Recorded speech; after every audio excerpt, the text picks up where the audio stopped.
देश के मजदूर आंदोलन का इतिहास 100 बरस का नहीं है। हमारा इतिहास 193 बरस से ज़्यादा का है। मैं मजदूर वर्ग की बात कर रही हूँ, क्योंकि हमारे इतिहास में जो पहली हड़ताल दर्ज है वो 1827 में दर्ज है। 1820 से लेकर के 1840 तक पूरी दुनिया में हड़तालों का दौर था। उसी दौर में हिंदुस्तान का मजदूर पीछे नहीं था, वो भी हड़तालों के दौर में था। कहने का मतलब है कि हमारे देश का मजदूर आंदोलन भी उतना ही पुराना है जितना दुनिया भर का मजदूर आंदोलन है। दूसरी बात मैं इस मौके पे कहना चाहती हूँ, अंग्रेजी राज ने हमारे देश की जड़ों को खोखला करना शुरू किया था। हमारे किसानों की ज़मीनें छीननी शुरू की थी, हमारे आदिवासियों को जंगलों से बेदखल किया था और हमारे हैंडीक्राफ्ट्स को तबाह किया गया था। नतीजे के तौर पे जो लुट-पुट गए, जहां हमारा स्वयं स्फूर्त सेल्फ सफिशिएंट विलेज सिस्टम था, उसको अंग्रेज़ों ने तबाह किया। तो नतीजे के तौर पे गांवों से बर्बाद होके, लुट करके, सब कुछ खो करके शहरों की तरफ आए थे लोग काम करने के लिए। तो वो ये दौर दिखता है जब 1818 से उद्योगों की स्थापना का हम समय देखते हैं। टेक्सटाइल मिल्स के बारे में, फिर उसके बाद जूट मिल्स के बारे में, उसके बाद दूसरे जो कार्य और गतिविधियां हैं उनकी स्थापना को देखते हैं। तो कहना चाहिए कि ब्रिटिश साम्राज्यवाद ने जो बर्बादी हमारे मुल्क को दी, उसके चलते हुए हमारे किसान, काश्तकार, हमारे हैंडीक्राफ्ट्स, वो सब तबाही के रास्ते पे आए। उनमें से बहुत सारे लोग फिर मजदूरी करने के लिए, जीविका के लिए निकल पड़े और वो शहरों में भी आए, गांव में भी काम किए। वो एक बैकग्राउंड था। उस बैकग्राउंड में सबसे पहले ब्रिटिशर्स के खिलाफ फिर विरोध किनका शुरू होता है? किसान का शुरू होता है, आदिवासी का शुरू होता है, और फिर मजदूर को सब कुछ खोने के बाद जब वो मेहनत करके अपनी मेहनत से कुछ कमा के जिंदा रहना चाहता है, तो उससे 16 घंटे, 17 घंटे, 18 घंटे काम लिया जाए, जानवर की तरह उसके साथ व्यवहार हो और वो पूरा दिन काम करके थक के गिर जाए, थोड़ा सा खाए, अगले दिन उठ के फिर से वो जानवरों की तरह लग जाए।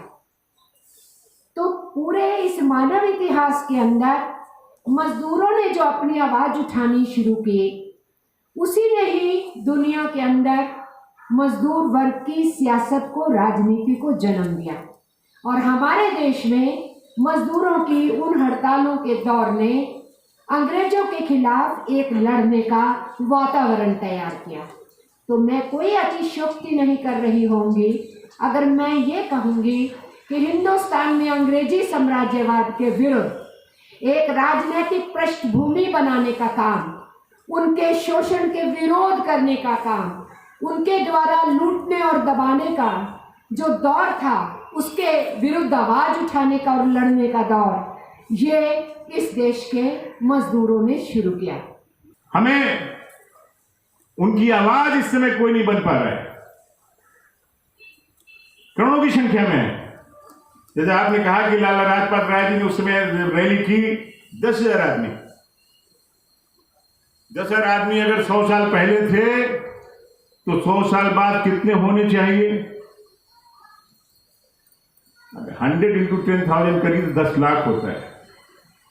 10 लाख नहीं, अगर 1 लाख भी आ गए दिल्ली में ना, और सिद्धू साहब भी कहते हैं, सारी बहन जी कहती हैं, अगर 1 लाख चले पार्लियामेंट की तरफ, मोदी साहब के घर के, सॉरी हाँ मोदी है, मोदी तो नहीं, मेरे मोदी जी के घर प्राइम मिनिस्टर घर चले, जेल में भेजेंगे और क्या करेंगे?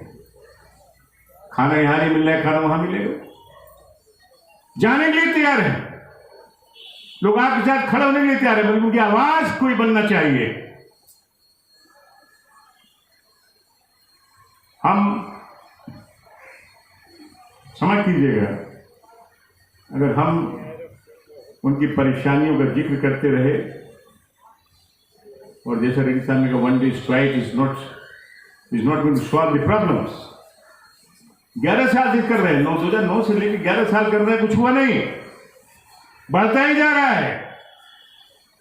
लेबर कोड, जो लेबर लॉ था, श्रम कानून जिसकी संविधान में के द्वारा हमें अधिकार था यूनियन बनाने का, कहा इन्होंने कि यूनियन बनाना मुश्किल, यूनियन बना ही नहीं सकते। अधिकार रजिस्ट्रार को दे दिया गया है कि सारी चीजें होने के बावजूद अगर रजिस्ट्रार चाहे, रजिस्ट्रार ऑफ ट्रेड यूनियन चाहे तो वो रिजेक्ट कर सकता है रजिस्ट्रेशन। एक फोन पे एम्प्लॉयर का फोन गया, rejected without giving any reasons. You can not go any court. Fix time appointment, fix time. You appointed here bye 6 months, for 3 months, for 1 year, for 2 years। उसमें लिखा है उसके बाद you can not claim, can not go to any court.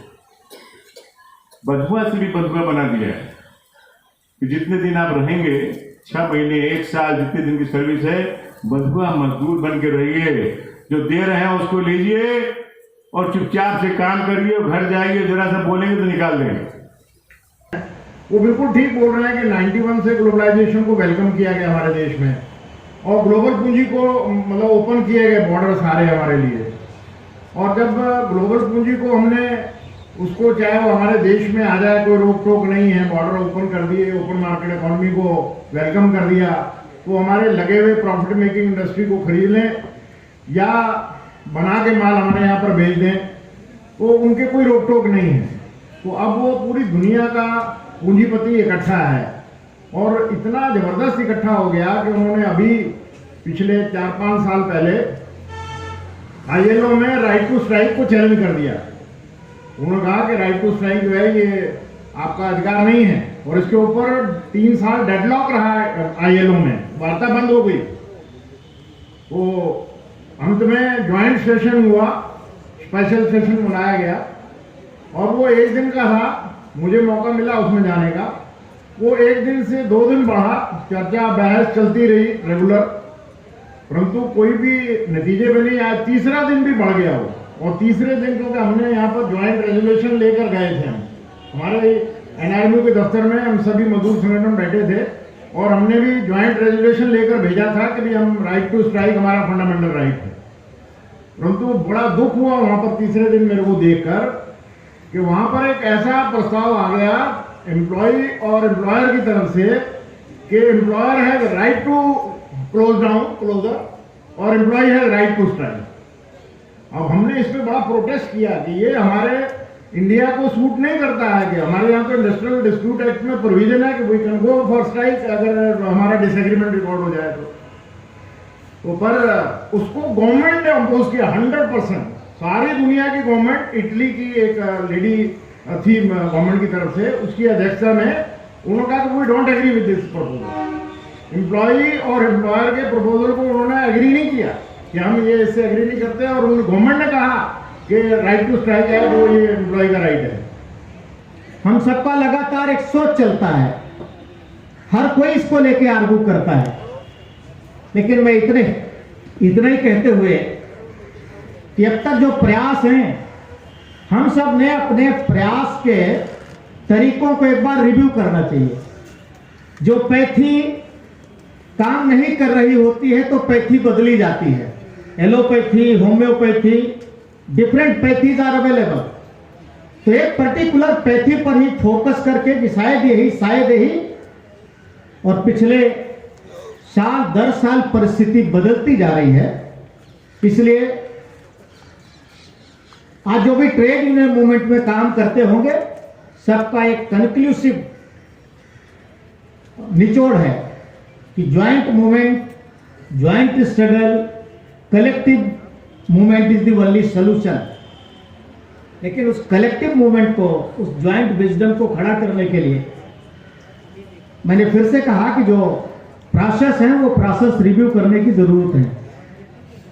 सभी का मत है, there is no difference of opinion. Without collective, without joint there is no solution, but how to come as a joint. That's the crucial question to be solved, to be reviewed, to be find answer what could be. और मैं फिर से कहते हुए the process so far needs to be reviewed. The existing process, practices, tools that has almost lost the relevance. ये अपनी प्रासंगिकता प्राप्त करें, इसके लिए हम सबको बैठ करके और लगातार इसको समझना पड़ेगा किस प्रकार के प्रयत्नों के माध्यम से हम सब यहाँ पहुँच सकते हैं। और मैं समझता हूँ कि भाई हम सब लोग जिस रास्ते पर बढ़ रहे हैं, very soon there will be a definitely collective voice of the workers in the country. I am hopeful to that.